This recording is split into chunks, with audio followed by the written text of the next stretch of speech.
atomic particle creates size. You would tell me starts letter E. The electrons. Yep. Now, we talked about electron orbitals in Unit 4, and of course only the S types are spherical, P types are dumbbell shaped, but by the time you get 6 electrons in P-type subshell, remember how you have those PX, PY, PZ, and you kind of make a sphere anyway. So we're kind of talking about the volume of an atom being kind of spherical.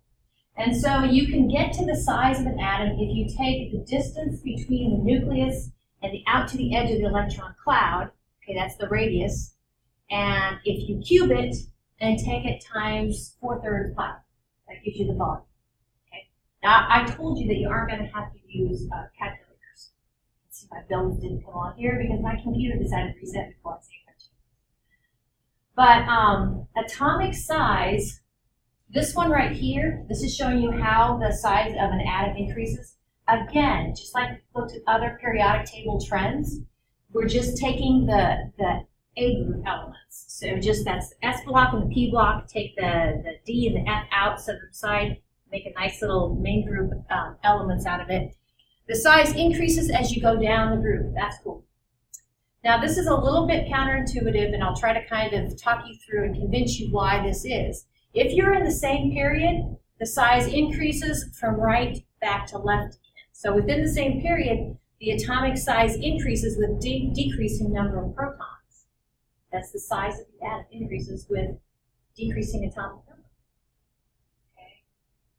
So here's our little video that it was in the wrong spot the other day. So we have, they're getting bigger. We have fluorine, chlorine, bromine, and iodine. Of course, PM stands for picometers. These are all diatomic elements. So to get a fix on the radius of one atom, you basically take the connection between the two nuclei and divide it by 2, just kind of like the fluorine. These little dots represent the relative sizes of the atoms. So again, you can see the trend if we pick up group 1A, you see they get bigger and bigger. 2A, they get bigger and bigger. Let's skip the B's for now. 3A, bigger and bigger. 4A, bigger and bigger. But I'm telling you, if I had my stylus working, I could kind of circle it for you. Actually, this does a good job. If you go ahead and go from right back to left again, that's when you're going to get bigger within the same period. It gets bigger, it gets bigger, it gets bigger. There are a few switcheroos here. In general, it does. So this is showing you atomic size. The biggest atom there is not the 7A. It's actually the 1A. So here we have lithium, sodium, potassium, rubidium, and cesium. Those are our 1A elements. They're showing you with regard to that given period, who is the big one on the block. And it's the one with the fewest protons in its nucleus per period. So this trend of going down group and increasing atomic size, you get a whole bucket load of extra electrons. So we picked on the halogens a minute ago. You know, the difference between fluorine and chlorine, 17 minus 9 is what? 8 electrons. Okay, the difference between chlorine and bromine is even more electrons. Bromine and iodine, 4 electrons. Okay. So you have basically just more electrons. So this other trend, if you're going in the same period, now this is backwards to what I said. I said it increases from right back to left again. This is saying that the trend decreases from left to right. So if it's decreasing from left to right, that electron cloud is shrinking, shrinking, shrinking. We talked about attractive versus repulsive forces. So the attractive forces must be increasing as you go from left to right.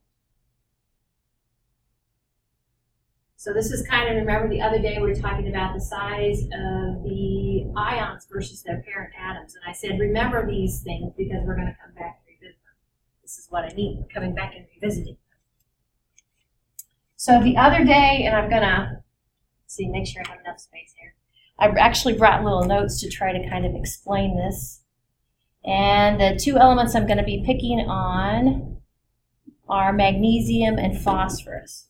So if we just pick on magnesium right quick, magnesium is atomic number 12.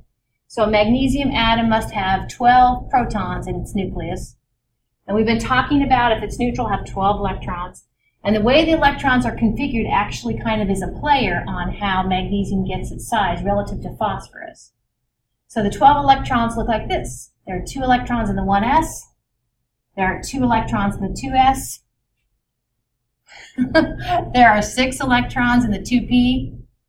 And then we peter out with 3s electrons, and there are 2 of them. Okay. So there's kind of how the electrons are configured around a magnesium atom. So again, we have these attractive forces. So if I'm not going to put 12 electrons out here, but we have this, I'll kind of put these 2 electrons outside. We have this attractive force of these electrons towards the positively charged nucleus. That's attraction, makes it smaller. Then we have this repulsive force between the electrons, makes it larger.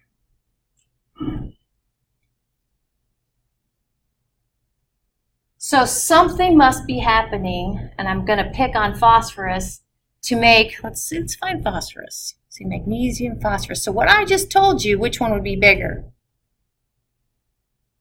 At the same period, which one's going to be bigger, magnesium or phosphorus? Magnesium's bigger, yeah. So let's go ahead and draw phosphorus up here.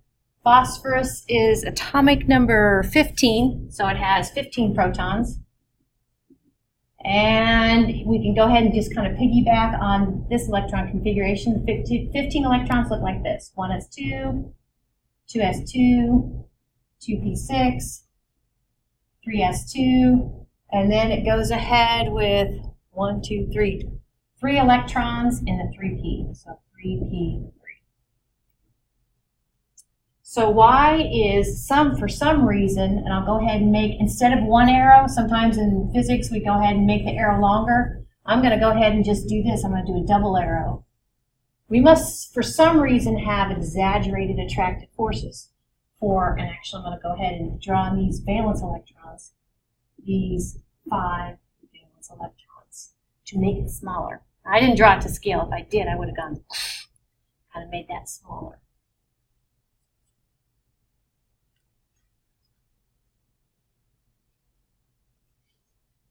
Okay. So what this says is,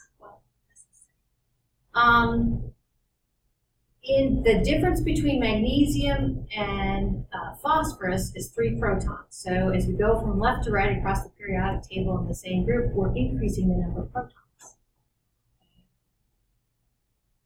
So I need to explain why there's this increase in attractive forces.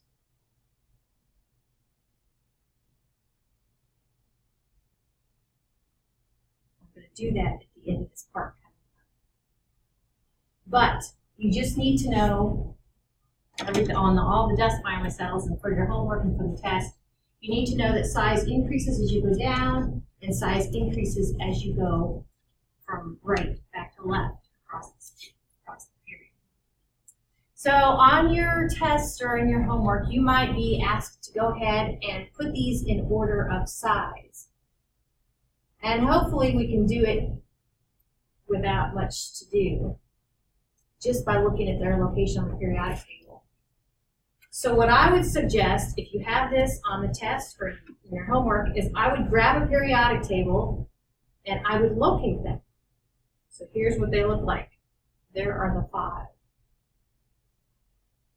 So atomic size increases as you go from right to left, and increases as you go down.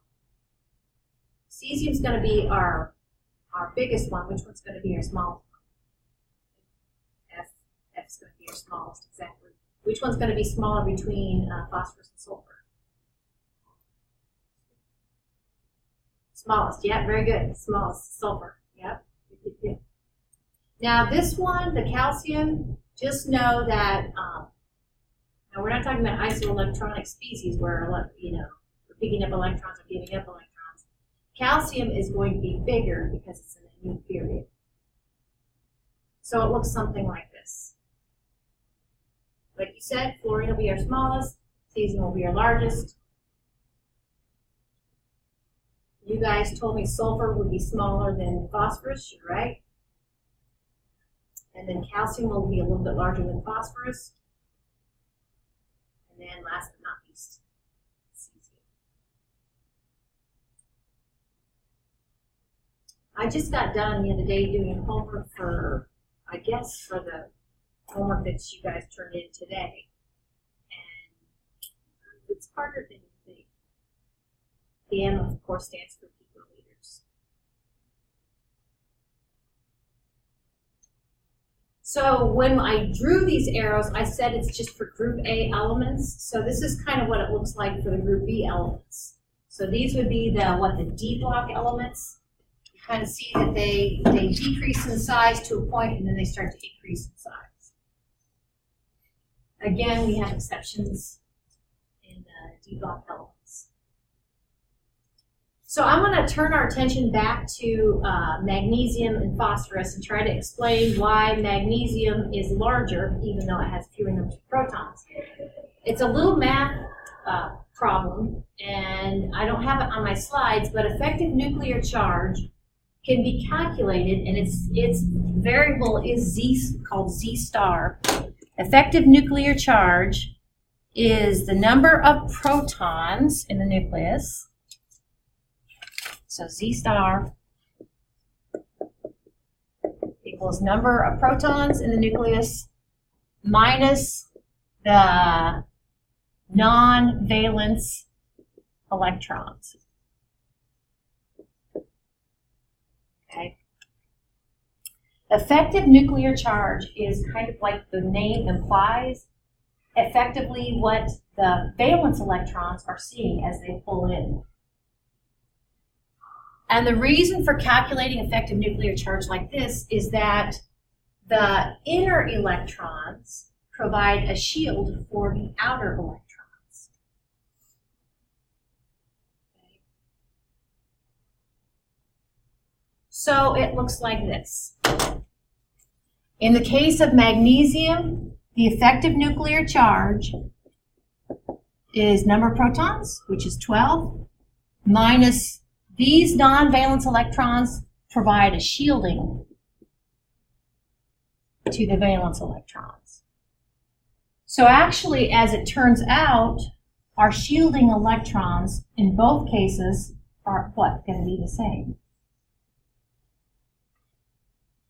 So the number of shielding electrons I get is 10. So the effective nuclear charge is a 2. I'll go ahead and say a 2 plus to kind of emphasize that this is how these 2 electrons are drawn in. All right, let's do effective nuclear charge down here for phosphorus. So effective nuclear charge is the number of protons, which in this case is 15, minus those shielding electrons, which I get 10. So effective nuclear charge, I get 5. I'll go ahead and emphasize it's a positively charged, it's a positive felt in the nucleus. So here we have an effective nuclear charge of 5 or 5 plus. So can you see why with this effective nuclear charge of 5 plus versus 2 plus? That's why I get this sort of strong attractive forces. That's it.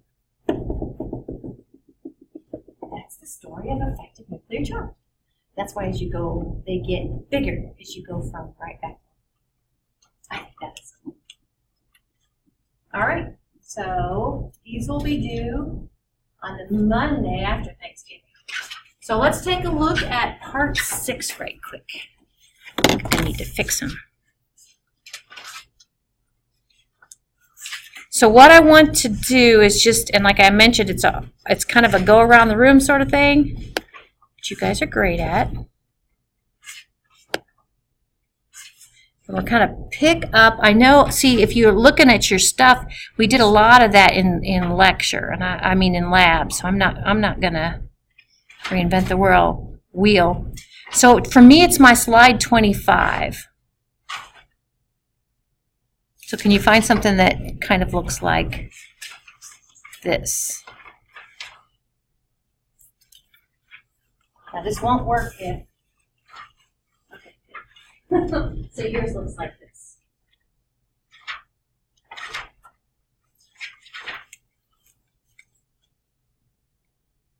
I'm still going to have to figure that out. So yours looks like this. Awesome. So this is how we'll play the game. So we'll go kind of like this again. And now you wish all tests in my classes were like this, right? You actually have a word bank up here. And the first person has the hardest. But once we use them once, then they're used. So the way it works is these are your 5 choices, and I'm going to start with carbonate. So Lindsay, it's going to be carbonate, and tell me, oh, I know. I need to tell you which they are. So we're going to go like this. We could go, you can tell me the formula, or else we go A, B, C, D, E, and if there is an F, this is kind of the location. All right. So where's the location of the carbonate ion? D. It is D. Okay. Everybody write carbonate. Yay. Okay, Sierra, where is the hydrogen carbonate? It is B. Ding, ding, ding. Hydrogen carbonate. You guys remember on your unit exam for this material, you're going to have these. You're going to have to know these. Oh, but I meant to say, you can like look back in your notes or whatever too. You don't just have to, so you can actually look back in notes. So what do you think? Permanganate. Yeah. Or wait a minute, Jacob, sorry. Jacob. C. It is C, permanganate. For whatever reason, common cation to go with permanganate is potassium. So it goes potassium permanganate. It's this purple looking stuff that looks edible.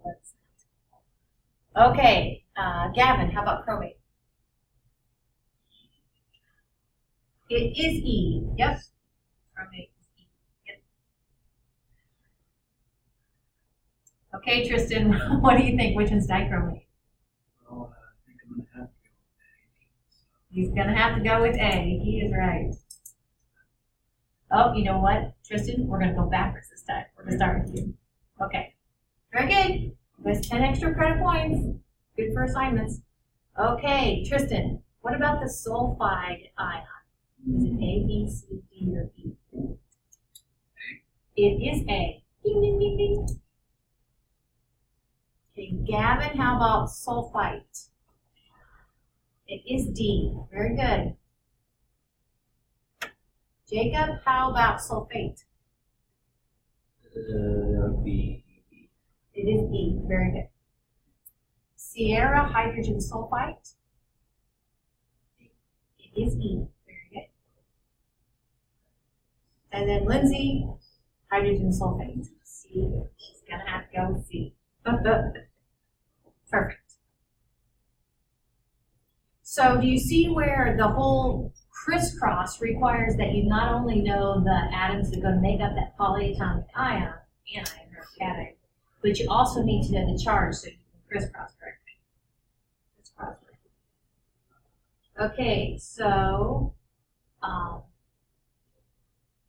Jacob, let's start with you. Now these are only, let's see, they kind of look like, no, oh. So, which one of these is sulfide?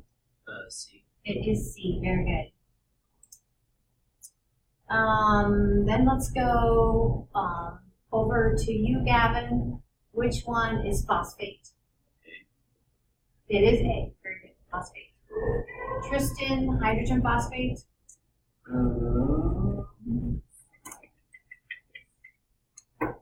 B. Nope. Wait, which one did you say? B. Nope, because there's 2 of them. That's so. C. C. It is C, hydrogen phosphate. Yep. So Sierra, which one's dihydrogen phosphate? It is B. Very good. Okay. Okay. So, Sierra, which one is ammonium? It is D. Very good. D is ammonium. And then Lindsay, which one is hydroxide? It is A. Perfect. And then we'll pick on you, Tristan. Which one is cyanide? C. It is C. Yep. And then Gavin, which one is hydrate? V. Perfect. Now this one, I'll show you the first one. The answer to the first one is this. So actually, we're going to do this one too, guys. So it's always cation, anion. And I really urge you, if you've got, especially if you have to name them from the formula, to unpack the cation, anion. So, let's see, who should we go with? All right, Gavin. So what is the cation, its charge, and the anion, its charge here?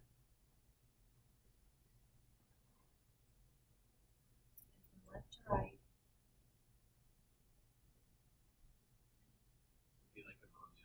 Mm-hmm. So what's the formula?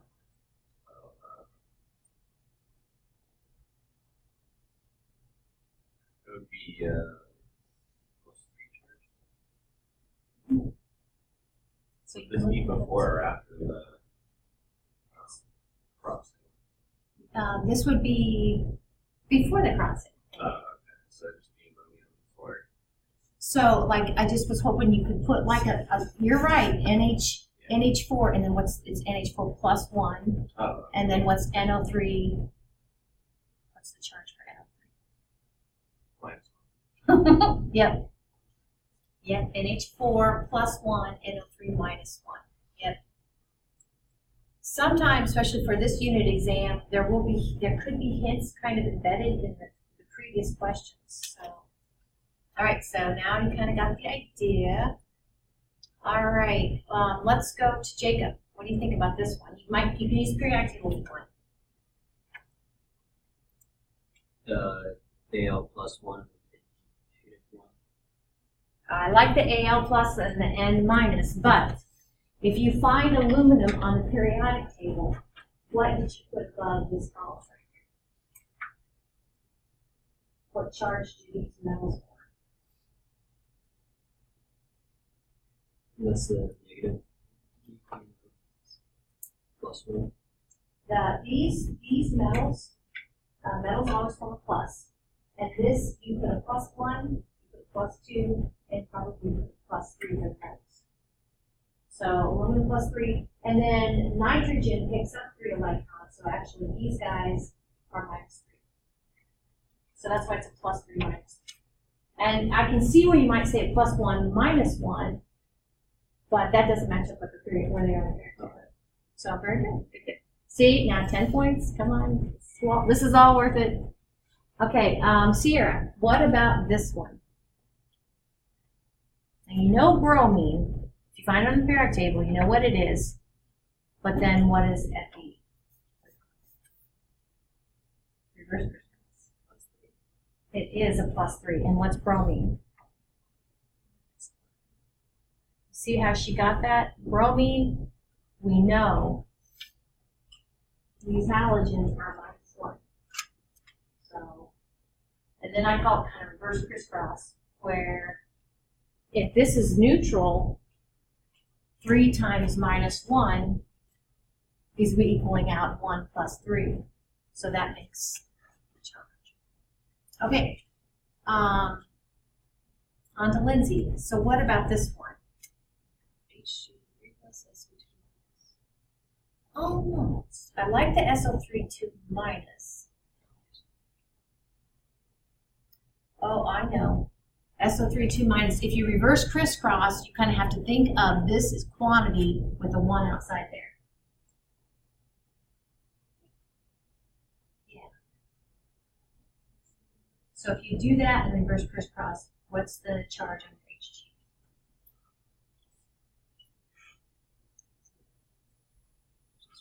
Yeah, it's just 1. Well, actually, this is the mercury 1 atomic ion. So sulfite, SO3 is always 2 minus, and these collectively stick together. That's the mercury on one polyatomic ion. So Tristan, I think we're back over to you if you don't mind. Okay, how about KBr? What's the cation, what's the anion? Those are both on periodic tables. So we have K, which is +1, Yep. He said K is a +1, EBr is -1. Those are the component ions. Very good. Okay, Gavin, what do you think? Lithium +1, and then NO2 -1. Yes, exactly. See, that's the thing it gave me, and I just kept ignoring it. Oh my goodness. Yep. Li +1 and NO2 -1. Perfect. Okay, Jacob. Al +3, S -2. Yes, Al +3, S -2. Perfect. Sierra? She gets the hard ones. Ni+3, Yep. She went with Ni+3, Cl -1. Although yours was even harder last time, Lindsay. Let's see what you got this time, Lindsay. Oh, serious? Okay, what do you think?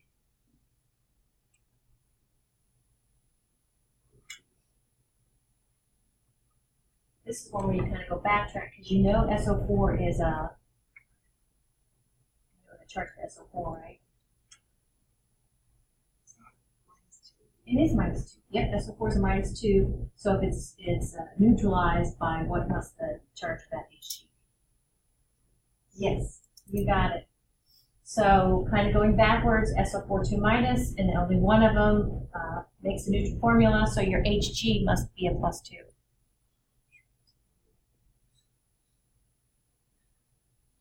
Okay.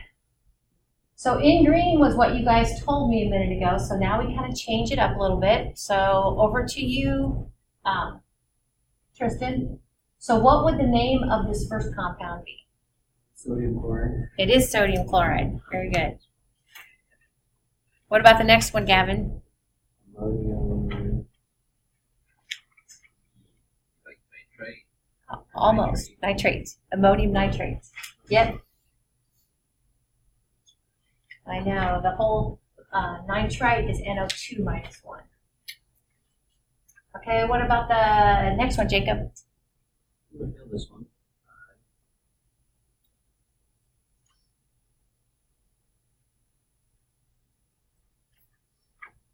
So the element So it'd AL, be aluminum.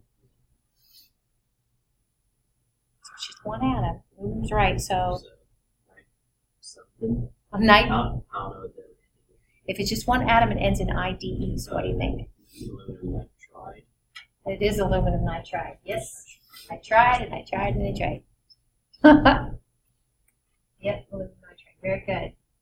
So are these the same ones you broke up? So iron. So what about this one, Sierra?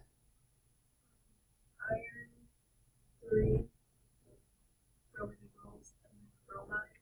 Yep, this is the first one of these where actually the metal was in the transition metals and it wasn't zinc, cadmium, or silver, so iron is right here. So we have to use Roman numerals to indicate the charge. So this is iron 3 bromide. Perfect. And this is one of my least favorite polyatomic ions. Remember what this one is, Lindsay? Perfect. She said mercury 1 sulfite. That is very true. Mercury 1. Remember that I told you to put 2 polyatomic cations. That was one of them. The other one was ammonia. Sulfite. SO3. 2 minus. Very good. So Tristan, what about the first one? What you name it? Potassium bromide. Potassium bromide. I would do. Very good.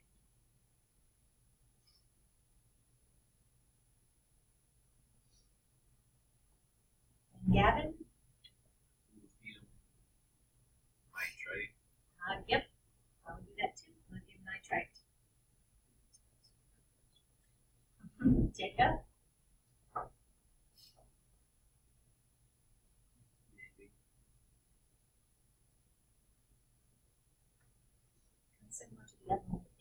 Yeah. So it would be aluminum sulfites. No, it says.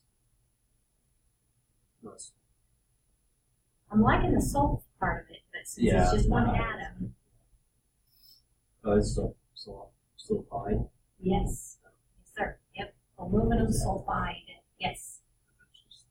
Perfect. And then Sierra? She's going with nickel 3 chloride. I agree. So again, nickel, you have to use Roman numerals because if you find it on the periodic table, you find it's in the transition elements, and it's not one of those 3 special ones.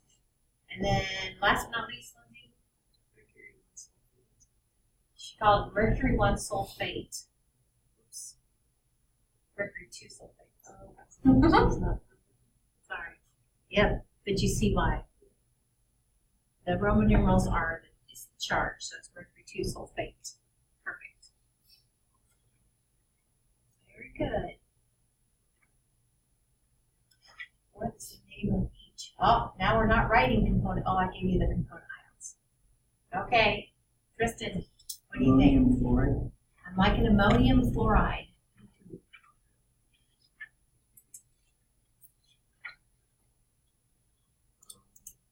Copper to the night half the blue mix. Nine something. Oh, it's nitrate. It is nitrate. Yep. Copper 2 nitrate. Yep. Very good. 2 nitrate. Okay. Next one. Lead oxide. Lead something. So Oxide. anything, and I don't know I don't have a mnemonic device if it's just one atom, I don't know how to connect it to ID as in dog E. I have no idea. You only have one dog, you only have one atom. I don't know. Yes. So I like the lead, but do we need to use Roman numerals? So it's over here. And I said no Roman numerals. It's here. It's here. It's here. Yeah. So we do need to use Roman numerals. Sometimes dislocation. So would it be the 4? Yes, it would be the 4. Yep. So lead 4 oxide. Very good. Sierra? Iron 2 bromide. Iron 2 bromide. I'm liking it. Very good. And Lindsay? Mercury 1 hydroxide. Yes, mercury 1 hydroxide. Perfect.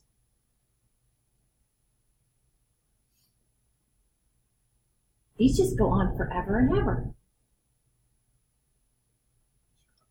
Okay. So we're going to do a group effort here. We're going to do it stepwise. So the first person, which is you, Tristan, go ahead and break that into its component ions like we did before. So it will be K plus 1 and Br minus. Almost. No, it's not Br, it's the I. Oh, okay. Yep. It'll be F. Yep. Very good. K plus 1, F minus 1. And then, Gavin, how would you crisscross to make the neutral formula? Oh, for the first one? The first one, yep. Yeah. KF. I'm liking it. Perfect. And then, Jacob, what are the component ions of calcium nitrate? Ca. Ca, what's the charge? Whatever Ca is.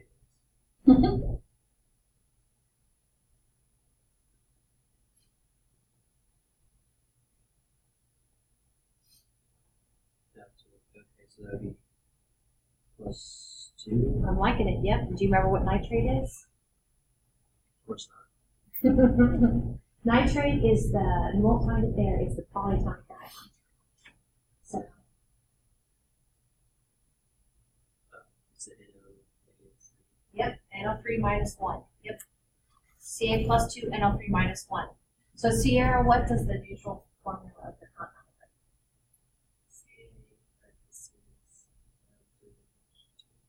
Ca parentheses NO3. Perfect. All right, Lindsay, what are the component ions for the next one? Al3 plus and Cl1. Yep, she goes with Al3 plus and Cl minus. 3 plus, Cl minus 1. Yep. And so crisscross, Tristan, and make the neutral formula. So it'll be AlCl3. AlCl3. And you know, tests do strange things to us. Sometimes I'll look at that and be like, I have no idea what AlCl3 is. But if I think about it, kind of from left to right, I look for cation, look for anion, I'm like, oh, silly. That's aluminum and chlorine. Okay, so on to you, Gavin. How about the component ions of nickel-3 bicarbonate?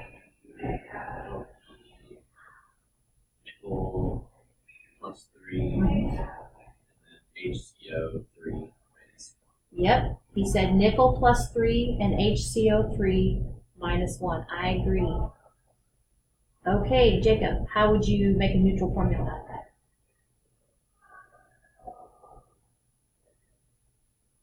So it would just be Ni and HCO3. Yes, yep, How do you say that? yep, I say quantity. Yeah, Ni, then quantity HCO3, 3. So that's what you meant with it. Yeah. Yeah, very good. Okay, component ion, Sierra, silver oxide.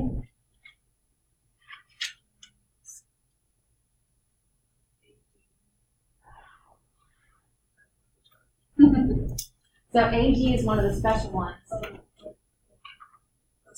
Plus 1, yep, Ag plus 1. O minus 2. And O minus 2, yep, very good. Perfect. And then Lindsay, how would you make a neutral formula out of this? Ag2.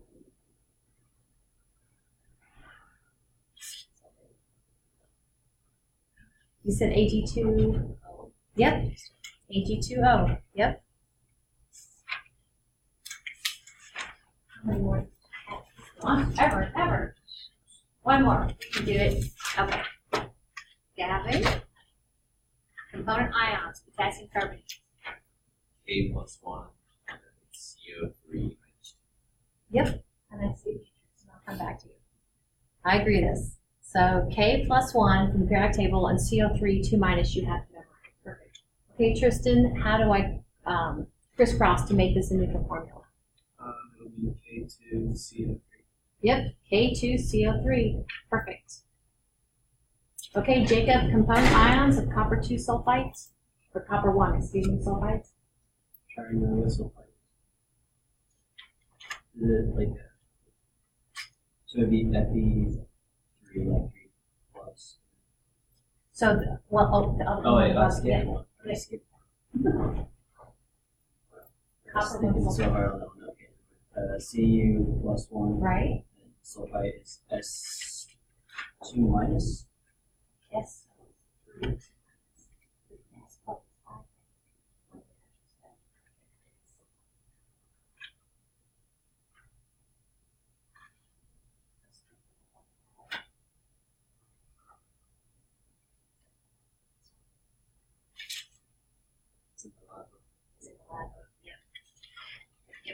So you said Cu plus 1 and what's your hit?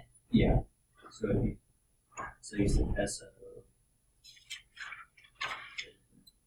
Negative 1?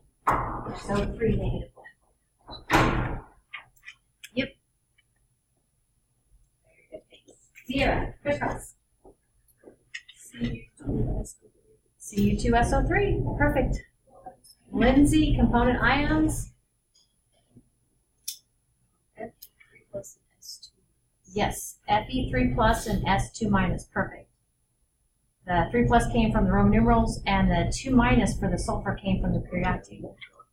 So crisscross, Tristan. Fe2S3. Fe2S3, perfect. And then Gavin. Barium. Barium. B plus 2, or Ba plus 2. Uh-huh. CO3 minus 2. Yep, he put Ba plus 2 and CO3 -2. Perfect. And then Jacob. So the BA, it'd just be BAC. It would be BaCO3. Perfect.